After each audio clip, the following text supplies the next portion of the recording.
ఓం శ్రీ గురుభ్యో నమః. ఆగస్టు మాసంలో ద్వాదశ రాశుల యొక్క ఫలితాలు ఏ విధంగా ఉన్నాయో తెలుసుకుందాం.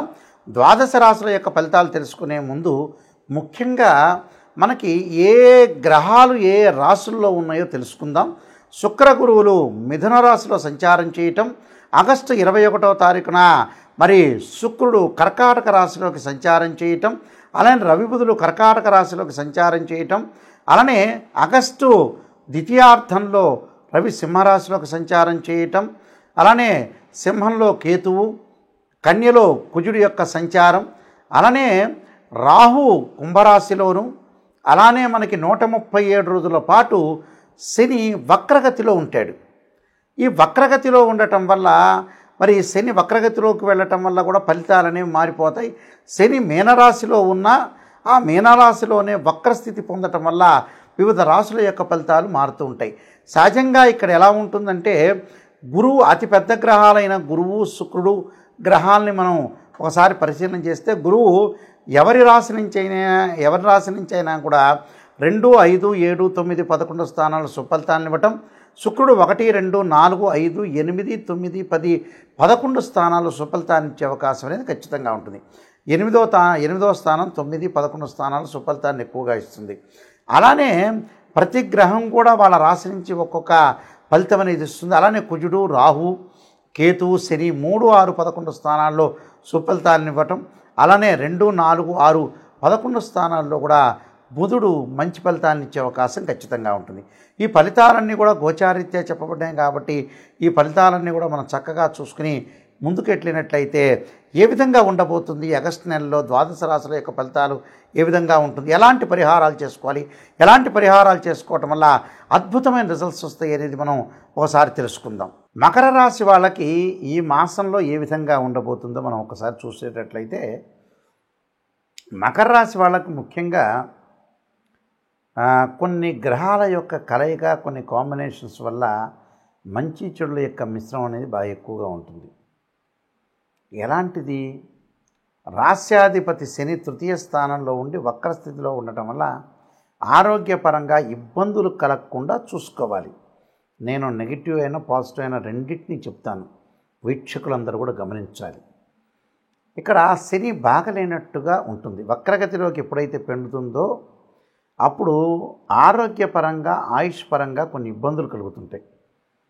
ఆ ఇబ్బంది అలానే మన ఆందోళన చెందాల్సిన దానికి రెమెడీ అని నేను చెప్తాను. ఆ రెమెడీ మీరు పాటించండి, మీకు మంచి జరుగుతుంది. ఏదైనా డౌట్లు ఉంటే నా నెంబర్కి కాల్ చేయొచ్చు. శని వల్ల నోటి దురుస్తనము, అన్నదమ్ముల మధ్యలో కొంత సఖ్యత లేకపోవటం, వివాదాలు, ఆర్గ్యుమెంట్స్ అనేవి చేయకుండా ఉండటం చాలా మంచిది. శని చెడు ఫలితాన్ని ఇవ్వబోతున్నాడు. అలానే ఆందోళన చెందాల్సిన పని లేదు. అలానే అంటే రాస్యాధిపతి అయ్యాడు, ద్వితీయాధిపతి మనకి వక్రగతిలో ఉండటం వల్ల ఇలాంటి సంఘటనలు జరుగుతాయి. అలానే ద్వితీయంలో రాహు, భార్యాభర్తల మధ్యలో ఒపీనియన్స్ అనేవి కూడా కలవాలి. అంటే ఎలాంటి ఆందోళన చెందకుండా ఏదో భర్త చెప్పినట్టు భార్య వింటాం, భార్య చెప్పినట్టు భర్త వింటాం, లాంగ్ రన్లో వాళ్ళే ట్రావెల్ చేయాల్సిన నెససరీ అనేది ఉంటుంది. కాబట్టి కొంత ఓర్పు, సహనంతో ఉండటం చాలా మంచిది. సో విదేశాలకు వెళ్ళే అవకాశాలు అయితే మెండుగా ఉన్నాయి. భార్యాభర్తల్లో ఎవరొకళ్ళు విదేశాలకు వెళ్ళటం, అక్కడ స్థిర నివాసం ఏర్పరచుకునే అవకాశాలు ఉంటాయి. ఒకళ్ళ ఉద్యోగపరంగానే కాకుండా స్థిర వ్యాపారాలు, పెట్టుబడులు పెట్టుకునే అవకాశాలు కూడా బాగా ఎక్కువగా ఉంటాయి. అయితే ఈ గ్రహాలతో పాటు ముఖ్యంగా 6వ స్థానంలో మనకి ఎలాంటి సంచారం ఉంది అంటే, 6వ స్థానంలో గురు శుక్రుల యొక్క కంజంక్షన్ జరిగింది. గురు శుక్రుల యొక్క కంజంక్షన్ అంటే వ్యయాధిపతి, తృతీయాధిపతి అయిన గురువు 6వ స్థానంలో ఉండటం వల్ల మనకి డబ్బులు, ఖర్చుల విషయంలో కొంత నియంత్రణ అనేది చాలా ఇంపార్టెంట్. నియంత్రణ అంటే చాలామంది కూడా ఖర్చు చేసేటప్పుడు కల్లా దేనికి ఖర్చు చేయాలో ఆలోచన లేకుండా ఖర్చు చేస్తుంటారు. అసలు దానికి ఖర్చు చేయకుండా అనవసరమైన ఖర్చులు అనేవి చేయకుండా ఉండటం చాలా మంచిది. విద్యార్థులు వేరే వ్యాపకాలను తగ్గించుకుని దక్షిణామూర్తి స్తోత్ర పాలనను గురువారం రోజున చేయటం మంచిది. చేయడంతో పాటు డబ్బులను అదుపు చేసుకోవాలి. ఉద్యోగపరంగా చిన్న చిన్న విషయాల్లో ఇబ్బందులు పడటం ఒకటి, ఉద్యోగాలు పోవటం ఒకటి, ఉద్యోగాలు లాస్ కావటం, సరైన జీతం లేకపోవటం, సరైన శాలరీ లేకపోవడం, ఆ శాలరీ కూడా కొంత పోస్ట్ పోన్ కావటం, ఇంక్రిమెంట్ లేకుండా కొద్ది ఇబ్బందికరమైన వాతావరణం అనేది ఒకటి ఉంటుంది. అలానే శుక్రగ్రహం యొక్క బలం, వివాహాలు కూడా కొంత ఆలస్యంగా జరిగే అవకాశాలు ఉంటాయి. వివాహం జరుగుతుంటుంది, జరిగినా కూడా ఈ రాశికి ఏమవుతుందంటే పంచమాధిపతి, అలానే పంచమాధిపతితో పాటు దశమాధిపతి కూడా శుక్రుడు అయ్యాడు కాబట్టి వివాహపరంగా ఆలస్యం జరగటం, వాహనాలు కొనుగోలు చేయడంలో కూడా కొన్ని ఇబ్బందికరమైన వాతావరణం జరిగే అవకాశాలు ఎక్కువ ఉంటాయి. కాబట్టి అలానే ఆందోళన చెందకూడదు. నేను కొన్ని పరిహారాలు చెబుతాను, ఆ పరిహారాలు పాటించి ముందుకు వెళ్ళచ్చు. దానితో పాటు సప్తమంలో రవి బుధులు ఉన్నారు.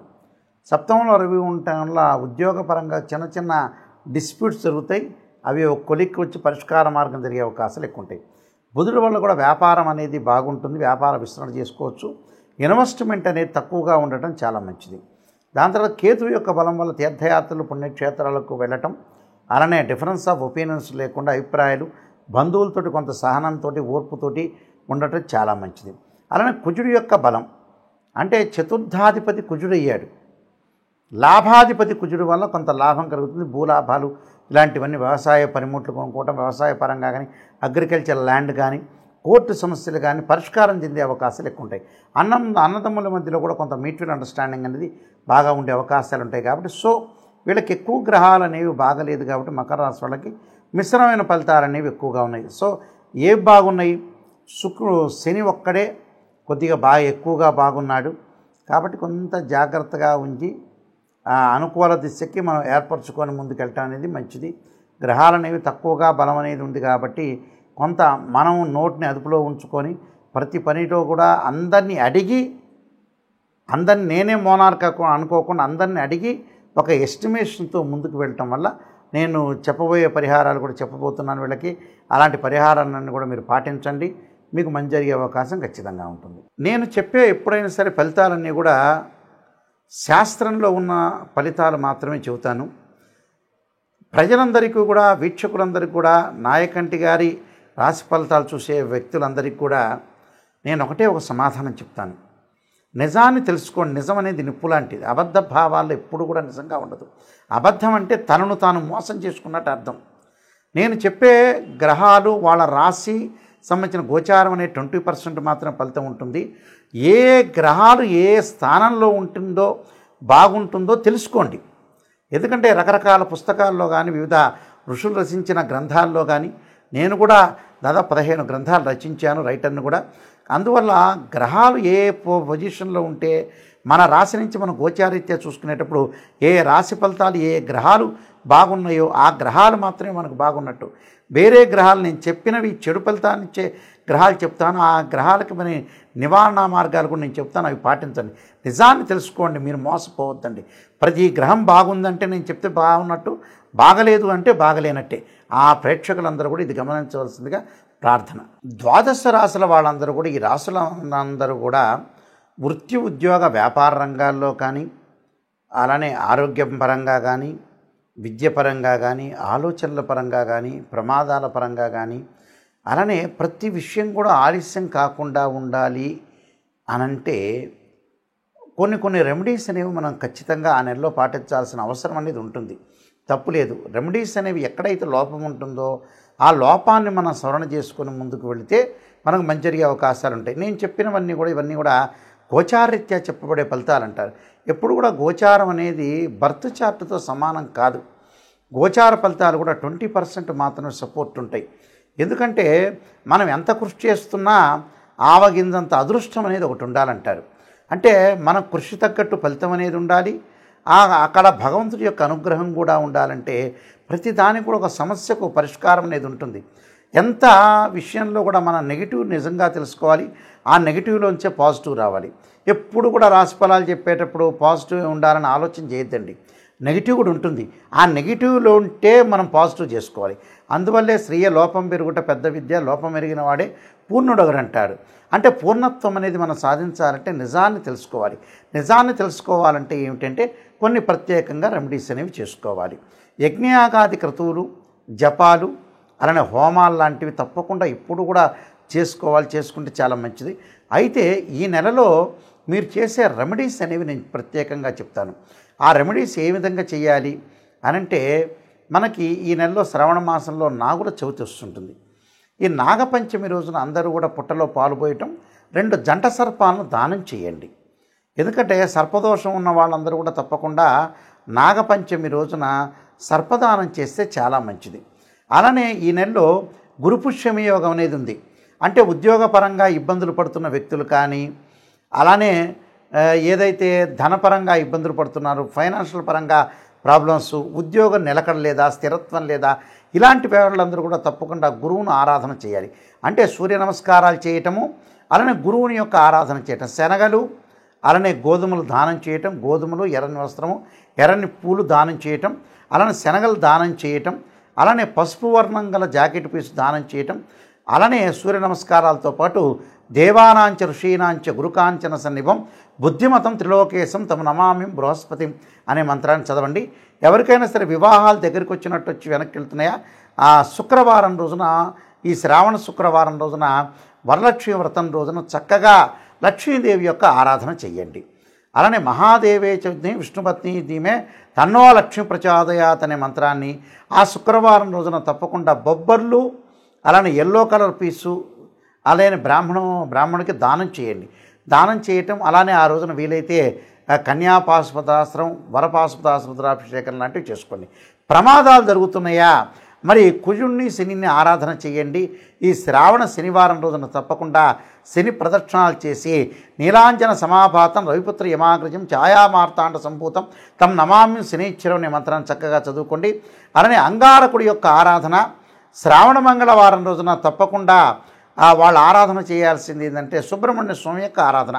తత్పురుషా విద్యే మహాసేనాయ ధీమే తన్నో షణ్ముఖ ప్రచోదయాత్ అనే మంత్రాన్ని మంగళవారం రోజున రాహుకాలంలో దీపం పెట్టండి. మనసుకు శాంతి లేదా, మీరు శ్రావణ మాసంలో వచ్చే సోమవారం రోజున చంద్రుణ్ణి ఆరాధన చేయండి. ఎలాగా, ఇంటిలో కూర్చొని చంద్రగాయత్రి మంత్రాన్ని చదవండి. క్షీరపుత్రాయుధి అమృతతత్వాయ ధీమే తన్నో చంద్ర ప్రచోదయాత్. కోర్టు సమస్యలు ఉన్నవాడు కుజుణ్ణి ఆరాధన చేయండి. అలానే ఆరోగ్యపరంగా బాగలేని వాళ్ళు శని, రవి, కుజుణ్ణి ఆరాధన చేయటం వల్ల కూడా మనకు మంచి పనులు జరిగే అవకాశాలు ఖచ్చితంగా ఉంటాయి. అలానే ఆరోగ్యం బాగుండట్లేదు గురువు గారు, దీర్ఘకాలిక వ్యాధులు వస్తున్నాయి, నాకు బీపీ షుగర్ కంట్రోల్ లేదు అనే వ్యక్తులు శరీరే జర్జరీభూతే వ్యాధిగ్రస్తే కళేబరే ఔషధం జాహ్నవీతోయం వైద్యో నారాయణ హరి మంత్రాన్ని చదవండి. అలానే మనస్సుకు బ్రెయిన్ సంబంధించిన స్ట్రోక్స్ కానీ, పెరాలసిస్ కానీ వస్తే శిరోకంఠపాశుపతాస్త్రాభిషేకం అభిషేకం చేసుకోండి. అభిషేకం చేసుకోవటం వల్ల కూడా చాలా మంచి జరిగే అవకాశాలు ఉంటాయి. అలానే ప్రేమించిన వ్యక్తులకి వివాహం కావట్లేదు అనే వ్యక్తులు అబ్బాయి కన్యాపాశుపతాస్త్రాభిషేకం, అమ్మాయి వరపాశుపతాస్త్రాభిషేకం, అఘోర గౌరీ పాశుపతాస్త్రాభిషేకాలు చేసుకుంటే తప్పకుండా అనుకూలంగా ఉండే అవకాశం అనేది ఖచ్చితంగా ఉంటుంది. ఇవన్నీ కూడా గోచారరీత్యా చెప్పబడే ఫలితాలు అంటారు. తప్పకుండా ఈ గోచారరీత్యా చెప్పే ఫలితాలు మీరు అన్నీ కూడా నియమాలన్నీ కూడా మీరు పాటించండి. పాటిస్తే చక్కని ఫలితాలు వచ్చే అవకాశం అనేది ఖచ్చితంగా ఉంటుంది. సర్వే జనా సుఖినో భవంతు.